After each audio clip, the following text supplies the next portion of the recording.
Ladies and gentlemen,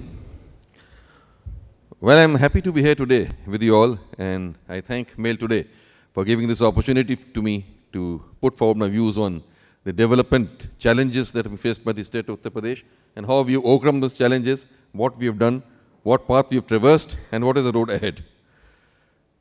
I was the Chief Secretary of the Government of UP till 30th of June when I retired, and thereafter I'm working as Chairman of the State Industrial Development Corporation and also Chief Advisor to the Honorable Chief Minister of UP. Well, let me say right at the very beginning that since the topic is Build India Conclave, when you talk about building India, UP is a state which you cannot possibly ignore. Look at the very sheer size of the state. The population of 220 million.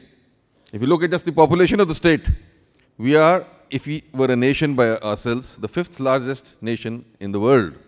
And if you're the 5th largest nation, that makes a difference. Let us talk about whether India can move forward if UP does not move forward at the same pace. Some people accuse UP of saying we are dragging back the pace of development of the entire country. And earlier on, it used to be, I think rather unfairly maybe, labeled as a Bimaru state by some. But things have changed now. A lot has been happening. A lot of development has been taking place. UP is definitely a state on the move with a growth rate which is now higher than the national growth rate. Our growth rate over the last 2 years successively has been higher than the national growth rate. So has been our growth in per capita income as well as the growth in state domestic product. So that shows what kind of changes are taking place in the state of Uttar Pradesh. I'd like to bring forward a few issues before you. Rest, I'll take on the questions when we talk about that.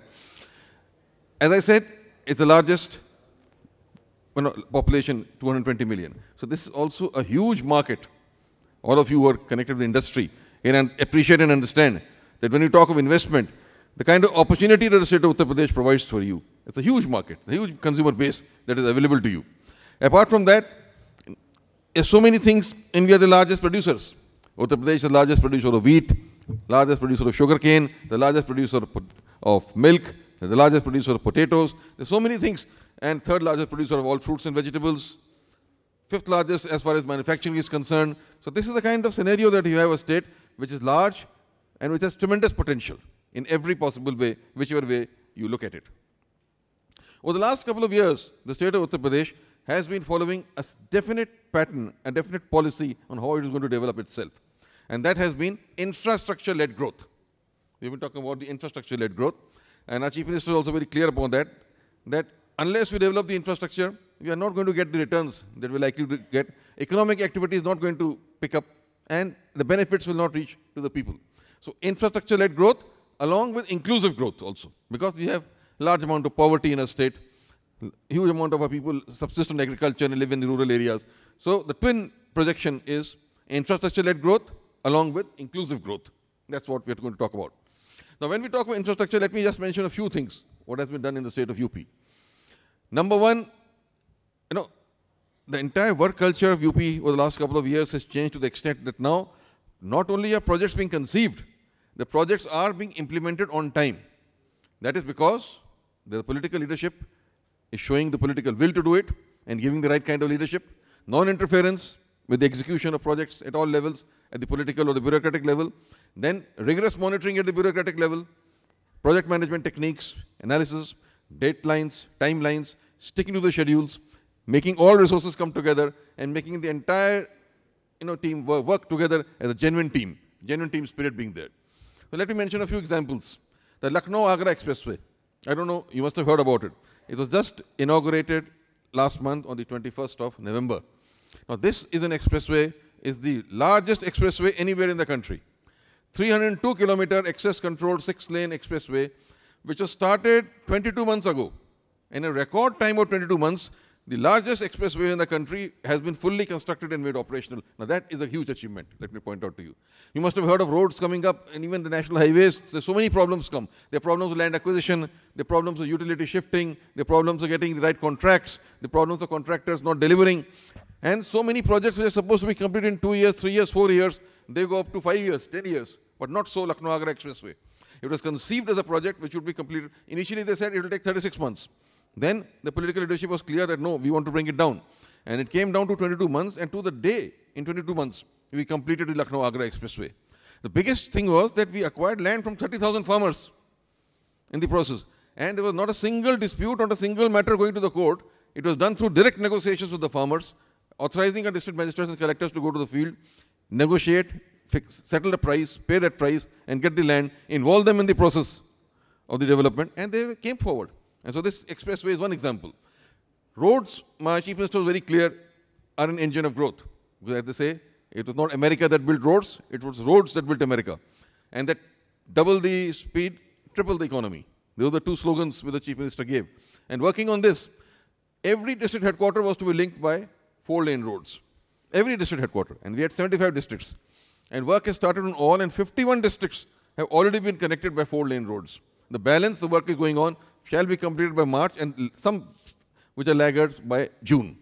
So all this connection by 4-lane road will take place. Then let me come to another example to you. That is about the Lucknow Metro. That again, on 1st of December, we started the trial run. 26 months again for this 9-kilometer Lucknow Metro to be fully constructed, and the rolling stock coming, and the trial run starting. Once again, absolutely on dot, on schedule. Now, metros which started before us in other parts of the country are still, incomplete. Yet Lucknow Metro, once again, a stunning example of how a project can be managed and an infrastructure project is managed, has come into being, and it is ready now. Trial runs are going on, and very soon it will be operational and open to the public. That is just the 9 kilometers of Lucknow Metro. Beyond that, the second phase has also started, taking this metro for another 15 kilometers to cover the rest of the city. Then Kanpur Metro has been inaugurated, and the work has started on Kanpur Metro.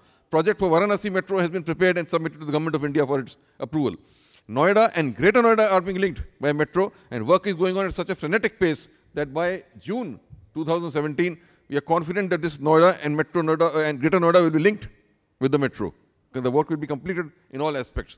So this is the kind of change which is taking place in Uttar Pradesh when you talk of infrastructure. I talked of roads, expressways, I talked of metros. Now let me talk to you about the most vital sector, which is the energy sector. You see, no development is possible without energy reforms. And Uttar Pradesh had a disadvantage because it was a power deficit state, always. But things have changed in a big way. Over the last 3 years, we gave the maximum impetus to the energy sector. The highest amount in the budget was allocated for the energy sector, to the extent of 50,000 crores being allocated last year in the annual budget to the energy sector, to transform the generation, to transform the transmission, to transform the distribution in all 3 aspects. We were aware that peak demand in 2011-12 was only about 12,000 megawatts. We knew it will go up to about 18,000 megawatts by the time we reach 17-18. So we set a target for ourselves that by October 16, let us reach a situation where we should be able to supply 24 hours power supply to the urban areas and at least 18 hours to the rural areas. This was from a position where we were supplying only 15 to 16 hours in urban areas and not more than 4 to 6 hours in rural areas. That of tremendous transformation in all aspects. New generation plants came up. We bought more energy through Case 1 bidding from IPP plants outside the state. We bought energy at the exchanges. Then the transmission was the biggest bottleneck. We spent so much money in coming up with transmission substations. So many substations are constructed which have not been constructed since independence, were done in the last 3 years. New transmission lines coming up. New distribution networks coming into being. Action being taken against line losses. Action being taken against illegal power connections. All this was done involving the entire team of officers to bring about such a substantial change that in October 16, we reached a capacity level which is declared officially that now we are in a position to give 24-hour supply to urban areas and 16 to 18-hour supply to rural areas. Within the next year, as the plan goes, we should be able, within a year from now, to reach 24 hours power supply in the entire state of Uttar Pradesh. And you can imagine the sea change in the quality of life that this will bring about. Apart from encouraging industry for their investment, because they were one bottleneck in industry always had in UP was, they used to talk about power. So that is being handled. But more than that, even the changing the life of the people living in rural areas. They can study, they can educate themselves, they'll have light in the villages in the night time. The entire lifestyle changes. The whole approach changes. So these just a few things I mentioned. But much more than this has been done. One perception about, UP very often comes about law and order. It is raised. So our Chief Minister was very clear that let us have technology intervene and tackle this issue of law and order, because what does law and order require? The police should reach the spot as early as possible, the police should register an FIR, and police should immediately nab the culprits if there's any such thing coming up. And for that, we have just implemented the Dial 100. What we call is, of course, UP 100. We don't call it Dial 100. We call it UP100, that you just dial the number 100, and we got a nest at the control room at the state level at Lucknow. The system integrator is in place. Mahindras are doing it as a system integrator. And we got 3,500 vehicles with police people on board, roaming all over the state now. And now in the state of UP, I can say that wherever you may be in Devariya, you may be in Maharajganj, you may be in Bulandshahr, or you may be in Lucknow. If you do dial 100, immediately through the control room the message goes, and the police force will reach you within 20 minutes of your dialing 100. It will reach you, register your FIR, and take action. So that will bring about a big change in how a law and order situation is being handled. Similar to 100, let me mention the revolution in the health sector. 108 ambulance service. 108 ambulance service is a revolution. You must come to UP to see really how it is operating. In fact, one of my relatives, he came back from US, and he had his old father out here in UP, and he was worried about his health, that what will happen if he suddenly becomes unwell. And I told him to try this. So just for testing it, he tried. And he got a response immediately from 108, where you need the ambulance, sir, how long, and where are you, and it will reach you in 5 minutes. So that, he was very happy. He said, please tell your Chief Minister, this is great. We are feeling so secure with this. So 108 has now reached the remotest village of the state of Uttar Pradesh, where anywhere in any village, anybody just dials 108 and calls for an ambulance. The ambulance reaches him within 20 to 30 minutes maximum and takes him to the nearest hospital for immediate care. And we have built up SOPs also. What happens after he reaches hospital? How will he be looked after? If it is a higher level need, then how will he be shifted to a better hospital? So these are changes. Then 1090 is another thing, revolution in UP. That was about women security. Through the use of mobile, there's so much of molestation of women taking place by people ringing up on mobiles, passing comments, making lewd remarks, or sending messages. Now, 1090 is something which any girl gets a message or woman gets a message of this kind, or a phone call of this kind. All she has to do is to dial 1090 and tell that I've just got this phone call, and this kind of messages come to me. And it is immediately taken up there. And that person is hauled up. First, he is counseled, advised. Otherwise, wherever required, even more serious action is taken. And more than 6 lakh complaints were received over the last 3 years and attended to. And we just had a seminar on that, and the women and the girls in Uttar Pradesh, they said that we got tremendous security, sense of security, just by the use of this 1090.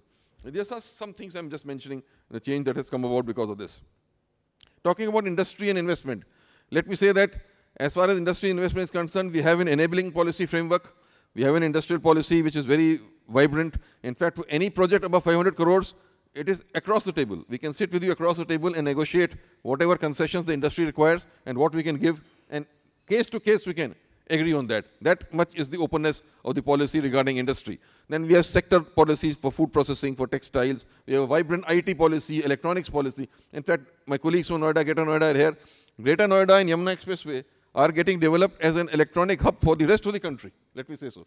3 major electronic manufacturing clusters have already been identified. People have started investing in that also. All the major mobile makers have come there now. Whether it is Lava, whether it is Micromax, Samsung is already there. They all moved into the EMCs, and more are moving in. Oppo has moved in. So many others are there who are willing to move in fast into Greater Noida area and Yamuna Expressway area. So this is the policy framework that we have out here to enabling industry to come to the state of UP. Along with that, we are working hard on genuinely providing a single window clearance system. We felt that there was a lacuna or there was some drawback in the single window we were offering. So now for projects above 50 crores, it is clear there will be only one common application form and you don't have to go to any office. It will be cleared online for you.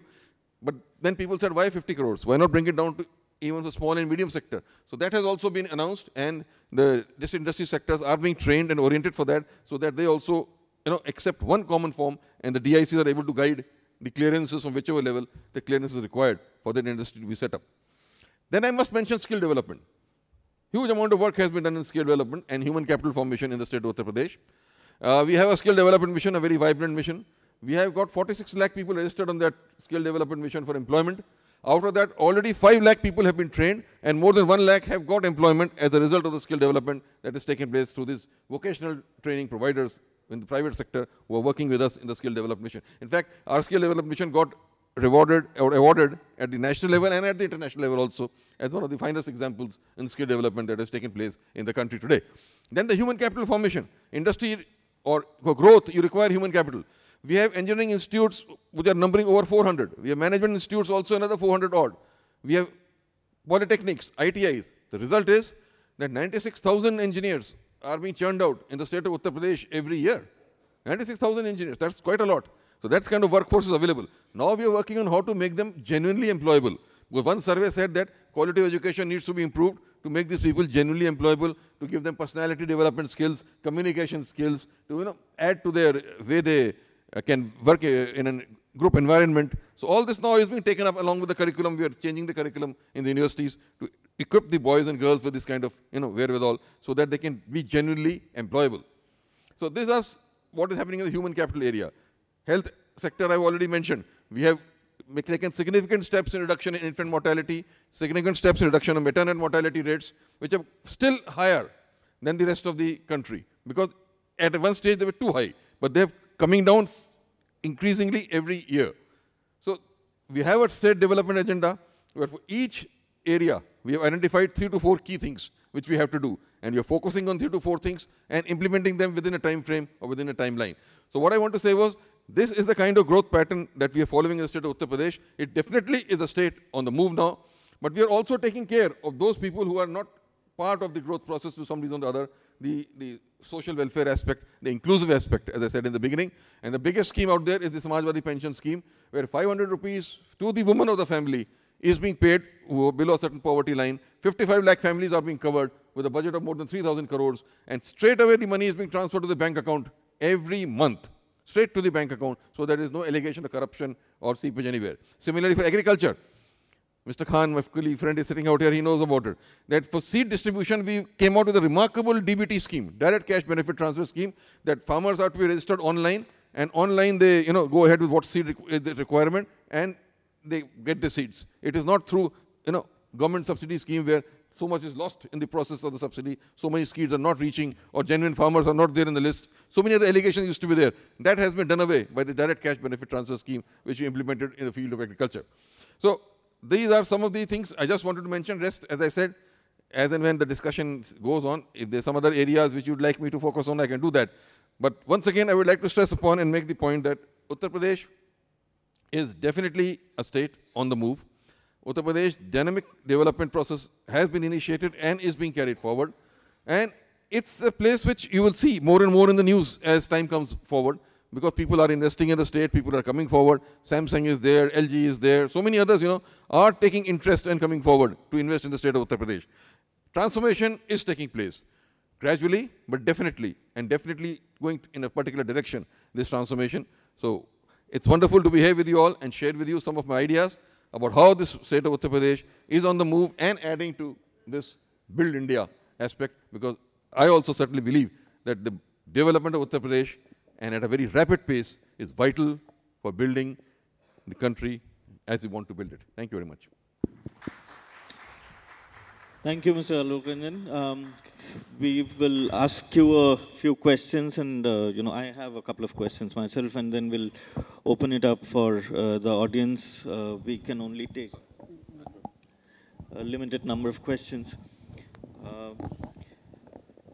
While one feels a buzz around Akhilesh's development projects and his push, law and order in Uttar Pradesh remains a concern. There have been riots, big riots, sporadic ones. There have been, incidents like Bulandshahr rape, and then some of your senior leaders like Azam Khan comes out and, issues statements which really doesn't help the image of the state much. What do you have to say? Actually, as I said, the response has been that technology is the way to handle this.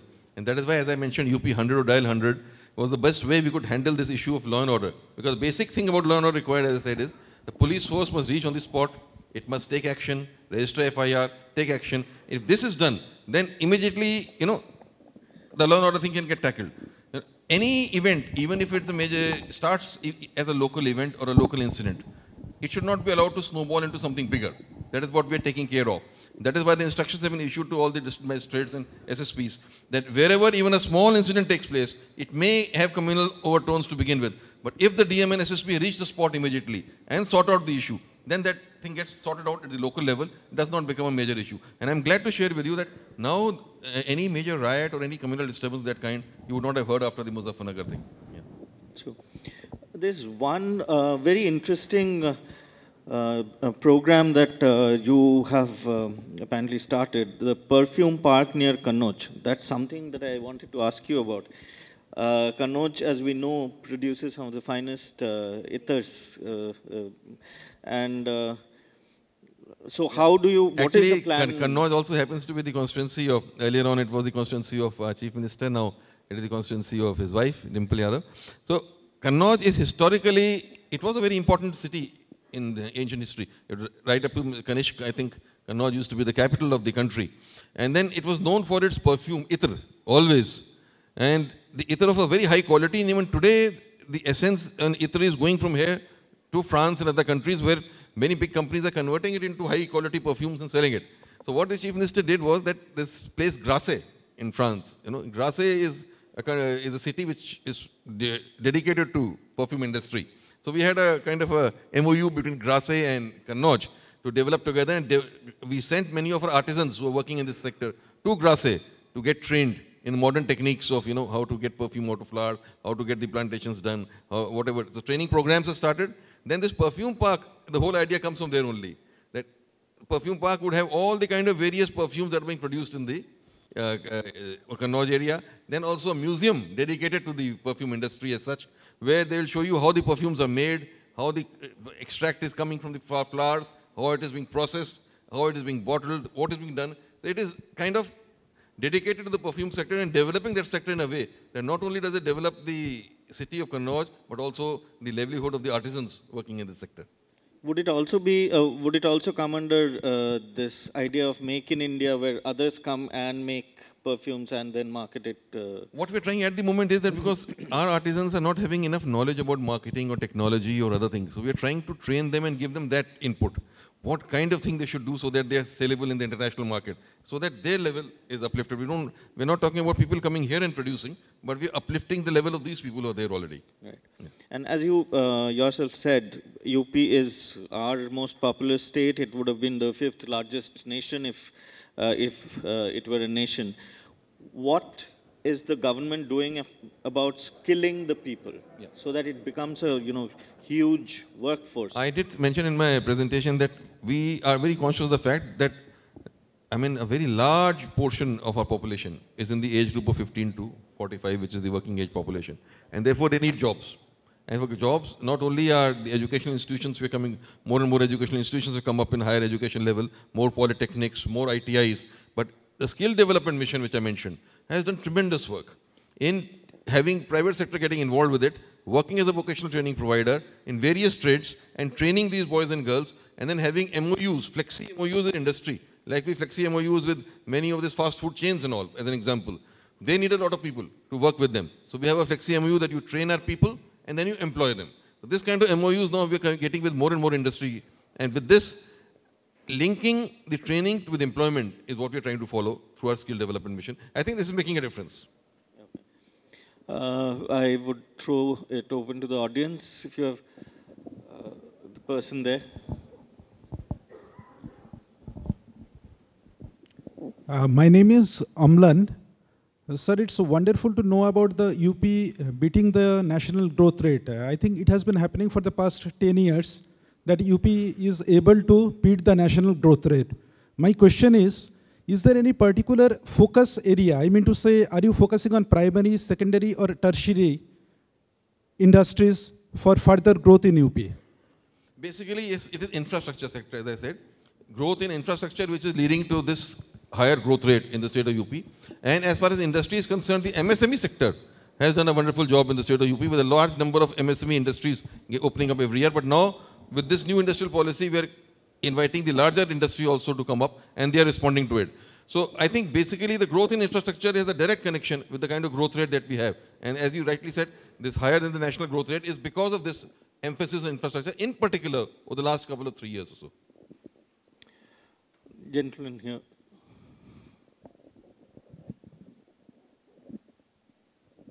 Thank you. Thank you very much. Alok Ranjan ji, first of all, let me compliment you for your contribution to the growth that UP has seen. I've been following you along with Mr. Akhilesh Yadav. And I also seek this opportunity to meet you after this session.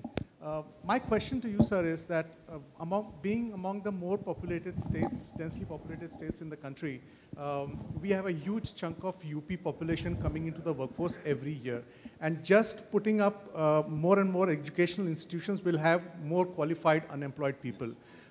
One of the key cornerstones of a solution to this particular thing would be entrepreneurship and making employers rather than job providers rather than job seekers. Could you just tell us about what UP is doing as a government, as a think tank in this particular area? You're absolutely right. I agree with you. And for that, we came up with a startup policy in the state of UP also. Just recently, as part of our IT policy, we came up with a startup policy where we want to, encourage the startups through the venture capital and other all mechanisms which are there. And this startup policy is based on the startup policy which came in, which the government of India came out with, along the same lines, and it is getting some good response. That is one area. And that apart, as I said, that yes, we must develop entrepreneurs. So we are encouraging people to come and set up more and more industries, especially in the medium and small sector.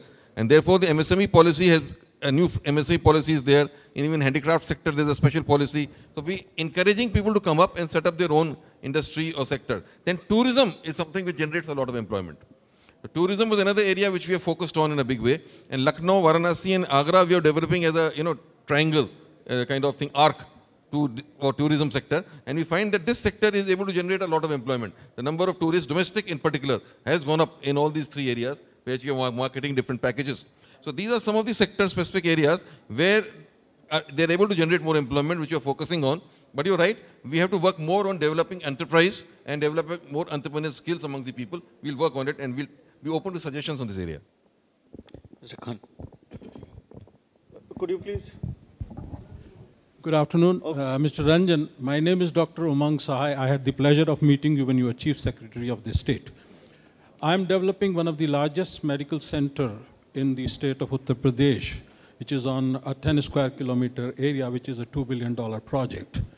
I am thankful to you, I got a 15 megawatt substation near my site, but most of the other things are still not there. We are below the radar, we're working quietly, but I would like to know from you, for this kind of a project, what kind of support I can anticipate, and I can envisage you would be able to give it to me. And absolutely, all the clearances that you require from government departments, we can do that in a time-based manner. I'll be here after this session also. If you can just spare a couple of minutes and let me know what all is pending at which level, I can certainly take it up, or maybe we can meet up in Lucknow later on sometime or wherever it is and discuss what are the issues. Our pattern is very clear now. Clearances for any kind of such big project where big ticket investment is coming up, we want to give it in a time-bound manner, and we want to hold the concerned officer responsible if he's not going to do it. So if he's not giving the clearances, we'll certainly take it up and hold somebody accountable for it also. Yeah, please. Yeah. Here. Excuse me. Could I have the mic here?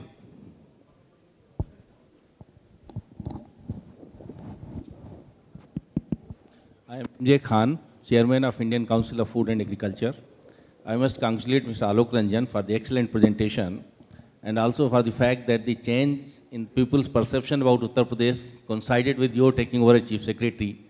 Last 2 years have been very, very eventful in Uttar Pradesh. My question is about farm sector. There was a dairy policy that you launched. What is the progress on that front? Because dairy sector is one which can immensely contribute towards transforming the farmers' income. You are absolutely right. Yeah. Yes, Mr. Khan, you are absolutely right. In fact, our Chief Minister has also identified the dairy sector as perhaps one vibrant sector which can transform the rural economy. And in that, because largest number of cattle is also in the state of Uttar Pradesh. And so more cows and buffaloes are available there. But the whole issue there was that they were not giving enough milk. The milk productivity was rather low. And that was because we need to, have a genetic transformation about this breed improvement. So we took up breed improvement in a big way through artificial insemination and all. And then the policy which my friend is talking about, we came out with the Kamdhenu dairy policy, where up to 100 animals are given to a farmer, and we get these animals from outside of a higher breed. And the higher breed animals are brought, and we give interest subsidy to the farmer. So many farmers have come forward and applied for it. In fact, our 3 years target was completed within 1 year itself. So much was the scope of the scheme. And as a result, now we are tracking each and every animal which has been bought and its progeny, and then the milk that is being produced.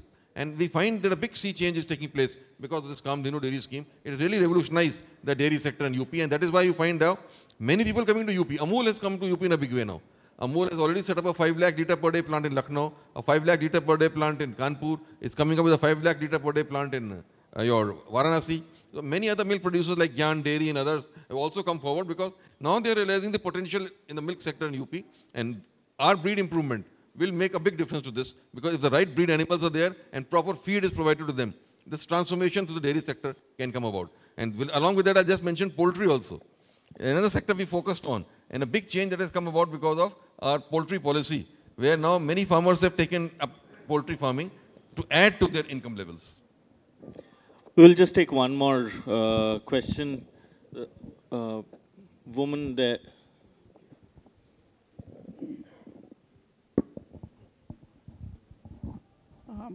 I was just wondering that you are encouraging startups, but what is being done to safeguard the interests of the artisans, especially the Badoi carpets and the weaving of the saris and things like that, which has been a very rich heritage. Yes. It's almost dying now. So is there anything being done about that? I would like to know. In fact, for Bhadoi in particular, I would like to mention, first thing what we did was to link Bhadoi with Varanasi, Babatpur airport, with a 4-lane road. Up till now, what used to happen was the buyers from the international market, even if they wanted to buy Bhadoi carpets, they were not coming to Bhadoi. They would come to Mumbai or they would come to Delhi at best and then deal with the people out here. So obviously they were not dealing with the artisans or companies at the local level. They were dealing with those people who would buy it from Bhadoi and bring it here, the people in middlemen, or so to say, entrepreneurs in Delhi and Mumbai. But that change through this building this 4-lane road has brought about a change that people can fly to Varanasi and drive down within 1 hour to Bhadoi and go there and see things for themselves. Then a major carpet center has been, Bhadoi center, over 250 crores has been now. It's completing construction in the next couple of months, where all these major people will have their shops, where they'll actually show how the Bhadoi carpets are being made. So any buyer can come and see how the carpets are being made, what is the skill involved in making these carpets, and various kind of carpets which are made available to them, and they can book orders there itself. So these are two things which you've done. Apart from that, I mentioned in my talk that we have a vibrant handicraft policy for the artisans in particular all over the state, because UP is a unique state. Each district of UP has a special handicraft. Moradabad may be having brassware, Aligarh may be having locks, there may be textiles in Farokhabad. Every district has a handicraft to talk about. But she's right, if not getting the right kind of support, this handicraft will die down with time. So we realize that, so we're giving that support in terms of policy, and also for the artisans, special pension schemes for them, special medical benefit schemes for them have been introduced as part of policy, so that we look after this sector, and then also to give them designs from abroad, that kind of thing. Get them designs from major countries through the government setup and involving private sector people also, so that they can cater to the international market. So this is something we're trying to do for the handicraft sector. With that, we'll end this session. We are running a little behind time. Thank you, Mr. Ranjan, for coming and delivering this excellent speech. A round of applause, please. Thank you very much. Thank you, Mr. Ranjan, for such an insightful session. May I request Mr. Amit Gupta, CEO Mail Today, to present a token of appreciation to Mr. Ranjan.